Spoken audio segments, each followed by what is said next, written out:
আবার একটা নতুন উইকেন্ড, আবার একটা নতুন যাত্রা। ব্যস্ত জীবনের কোলাহল থেকে দূরে থাকতে কিছুদিনের জন্য আমরা বেরিয়ে পড়লাম দার্জিলিংয়ের উদ্দেশ্যে। নমস্কার বন্ধুরা, আমার রিয়াজ রং ট্যুরস চ্যানেলের আরেকটি ব্লগে আপনাদেরকে স্বাগত। আমি রিয়া চলে এসেছি আপনাদের কাছে আরেকটি নতুন ভিডিও নিয়ে। তো এখন বাজে হচ্ছে 5টা, আমি আছি এখন হাওড়া প্ল্যাটফর্মে। আমাদের আজকে ডেস্টিনেশন হচ্ছে দার্জিলিং। তো বন্দে ভারতে যাব আমরা আজকে। বন্দে ভারত আছে হচ্ছে 5:55। আমার দার্জিলিং ভ্রমণের সম্পূর্ণ ভিডিও শুরু থেকে শেষ পর্যন্ত আপনাদের সাথে শেয়ার করব। তো ভিডিওটা স্কিপ না করে শুরু থেকে শেষ পর্যন্ত দেখতে থাকুন। তো চলুন, আমরা এখন ওয়েট করব। এখন আমাদের ট্রেনের টাইম অনেকটাই দেরি আছে। আপনাদের সাথে একটু পরে আবার দেখা হবে। আমরা বেরিয়ে পড়লাম ভোরের 5:55 বন্দে ভারত এক্সপ্রেস ধরব বলে। এখন বাজে 5:30। বন্দে ভারত হাওড়া স্টেশনে 7 নম্বর প্ল্যাটফর্মে দিয়ে দিয়েছে। চলুন আপনাদের বন্দে ভারত ট্রেনটির কিছু স্পেশালিটি দেখাই। ফাইনালি আমাদের বন্দে ভারত ট্রেনটি চলে এসেছে। তো চলুন আমরা ভিতরে যাই। এর স্টপেজ হবে নিউ জলপাইগুড়ি। আমরা নামবো নিউ জলপাইগুড়ি, ওখান থেকে আমরা যাব দার্জিলিং। তো চলুন যাওয়া যাক।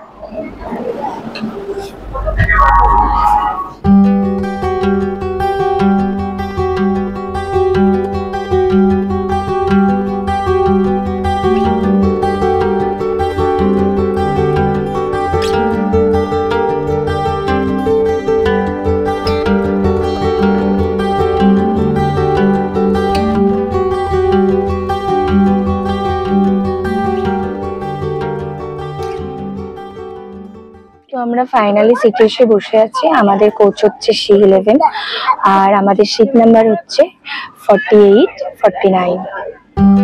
আপনার সিটের উপরে এরকম 3টি লাইট আপনারা পেয়ে যাবেন, যেটিকে আপনারা আপনাদের প্রয়োজন মতো অন অফ করতে পারবেন। আপনার সিটের সামনে এরকম একটি টেবিল পেয়ে যাবেন আপনার প্রয়োজন মতো ব্যবহার করার জন্য। নিচে আছে পা রাখার স্ট্যান্ড, নেট লাগানো আছে এবং সিটের নিচে চার্জিং প্লাগ আছে।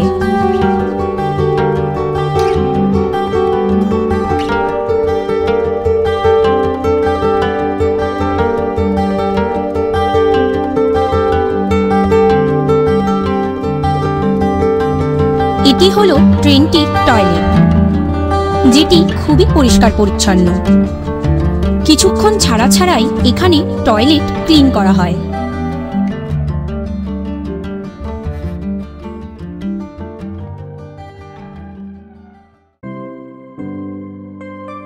ইতিমধ্যে এখন ঘড়ির কাঁটায় 5:55।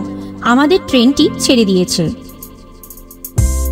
ট্রেনটি ছাড়ার সঙ্গে সঙ্গেই আমাদের হাতে একটি করে জলের বোতল দেওয়া হয়েছে। আর এখানে দেখতেই পাচ্ছেন আমার পিছনে বাচ্চারা বদমাইশি অলরেডি আরম্ভ করে দিয়েছে।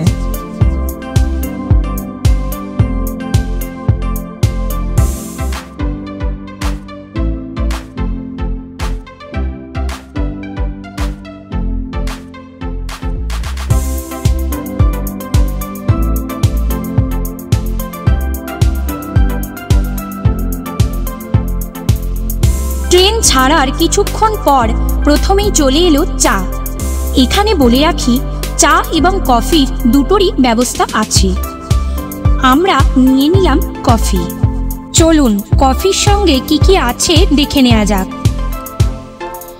একটি কফির কিট, সঙ্গে বিস্কুট আর গরম জল। চলুন কফিটা বানিয়ে নেওয়া যাক।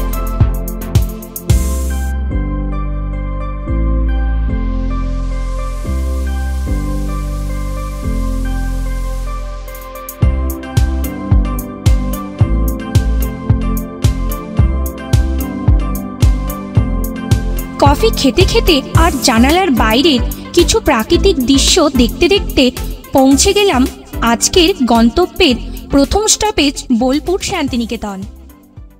আমাদের ট্রেনটি হাওড়া থেকে ছাড়ার পরে এখন 7:40 মতো বাজে। এখন স্টপেজ ছিল বোলপুর শান্তিনিকেতন। আর এই স্টেশনে এর সঙ্গে সঙ্গেই আমাদের টিফিনটা চলে এসেছে। তো টিফিনে আছে ফ্রেঞ্চ ফ্রাই ও কিছু ভেজিটেবল ফ্রাই আর অমলেট, এরকম দুটো bread, butter, fruit jam, ketchup, একটা ট্রফিকানা, একটা মিনি সুগার অ্যান্ড সল্ট।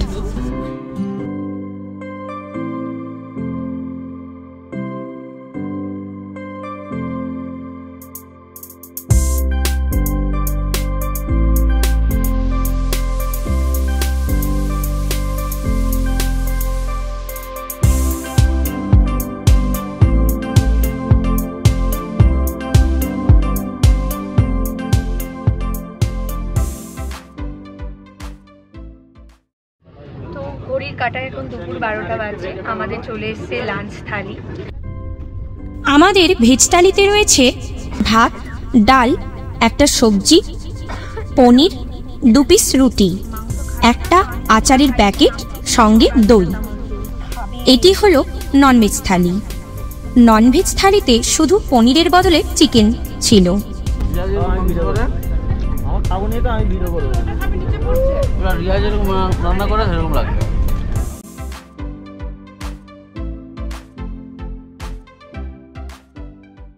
আমরা ফাইনালি চলে এসেছি নিউ জলপাইগুড়ি স্টেশনে।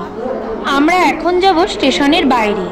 আমাদের হোটেল থেকে গাড়ি বুক করা আছে, তো চলুন সেই দিকে যাওয়া যাক। ট্রেন থেকে নেমে এখন চলে এসেছি নিউ জলপাইগুড়ি স্টেশনের বাইরে। স্টেশনের বাইরে রয়েছে প্রচুর গাড়ি। এখান থেকে গ্যাংটক, দার্জিলিং, পেলি সব রুটের গাড়ি পেয়ে যাবেন। তবে বলে রাখি, বন্দে ভারতে এসে যারা একদিনে দার্জিলিং পৌঁছাতে চান তাদের পক্ষে আগে থেকেই গাড়ি বুক করে রাখা ভালো, কারণ দার্জিলিং পৌঁছাতে প্রায় 3 থেকে 4 ঘন্টা সময় লেগেই যায়। আর আপনারা যদি চান স্ট্যান্ড থেকে গাড়ি বুক করে নিতেই পারেন এবং শেয়ার গাড়িতেও যেতে পারেন। আমরা যেহেতু 6 জন ছিলাম তাই বড় গাড়ি বুক করেছিলাম। নিউ জলপাইগুড়ি থেকে দার্জিলিং যাবার গাড়ির ভাড়া পড়ল 3000 টাকা। আমরা ফাইনালি গাড়িতে উঠে পড়েছি। এখন যাওয়া যাক দার্জিলিং এর পথে।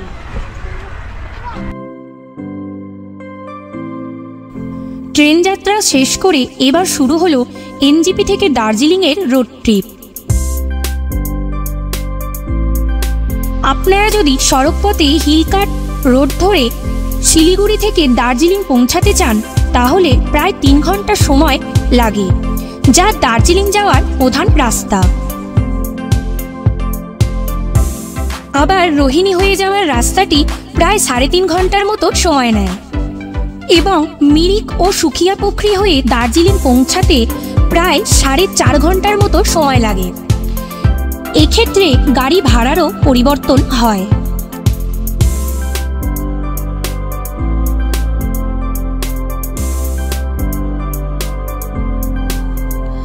দার্জিলিং পৌঁছানোর সবচেয়ে সহজ উপায় হলো রোহিণী কার্শিয়াংয়ের রাস্তাটি ব্যবহার করা।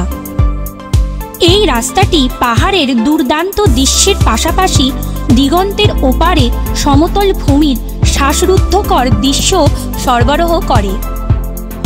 আমি এনজিপি থেকে দার্জিলিং পৌঁছানোর এবং ফিরে আসার জন্য 2টি রুটের পরামর্শ দিতে পারি। দার্জিলিং যাওয়ার সময় আপনি রোহিণী এবং কার্শিয়াং হয়ে রাস্তাটি নিতে পারেন এবং এনজিপি বা শিলিগুড়িতে ফিরে আসার সময় লেপচা জগৎ, সুখিয়া পুখরি এবং মিরিক হয়ে আসতে পারেন। দার্জিলিং জেলা ঘুরে দেখার জন্য এটি অবশ্যই সেরা বিকল্প হতে পারে।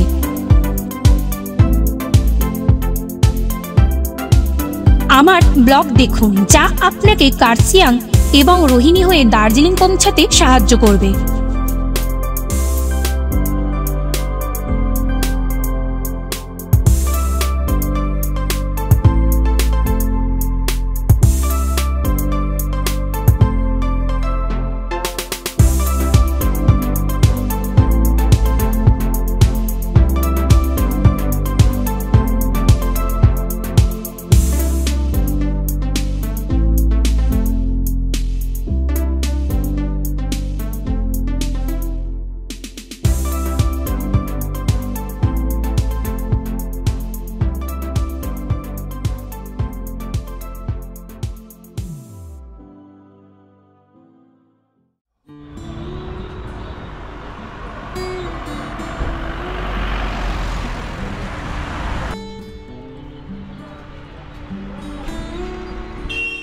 এখানে একটু দাঁড়িয়েছি, দাঁড়িয়ে আমরা একটু চা কফি টফি একটু হালকা কিছু খাবো, খেয়ে দিয়ে আবার দার্জিলিং ম্যালের উদ্দেশ্যে যাব।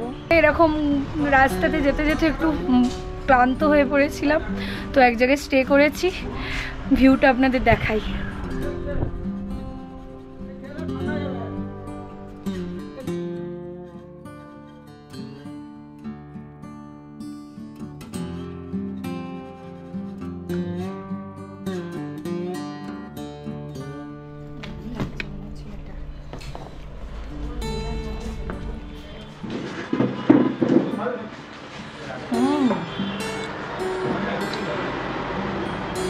এখানে এলে মোমোটা অবশ্যই একবার ট্রাই করবেন, ভীষণ সুন্দর। আমি কি সুন্দর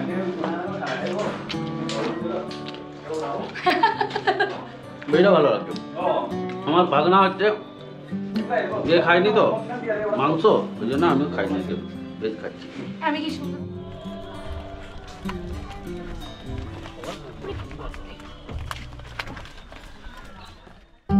তো আমরা ফাইনালি চলে এসেছি দার্জিলিং ম্যালে। তো আমরা এখন যাচ্ছি হোটেলের দিকে। আমাদের হোটেলের নাম হচ্ছে অনুগ্রহ। তো চলুন যাই।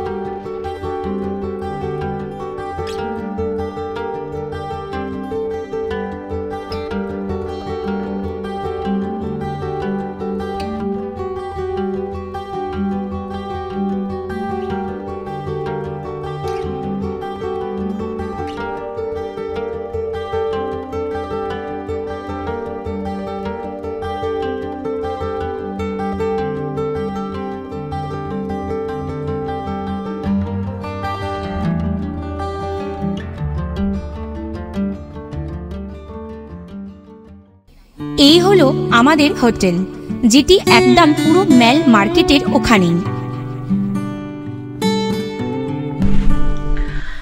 আমাদের হোটেলের নাম হচ্ছে অনুগ্রহ গেস্ট হাউস, একদম ম্যালের পাশেই। আর এই হলো আমাদের রুম।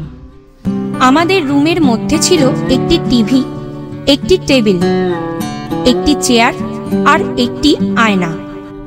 তার সঙ্গে রুমের জানালা খুলতেই এইরকম একটা সুন্দর ভিউ। আকাশ পরিষ্কার থাকলে এখান থেকে কাঞ্চনজঙ্ঘাও দেখা যায়। এই হলো বাথরুমের কন্ডিশন। বাথরুম একদম নিট অ্যান্ড ক্লিন।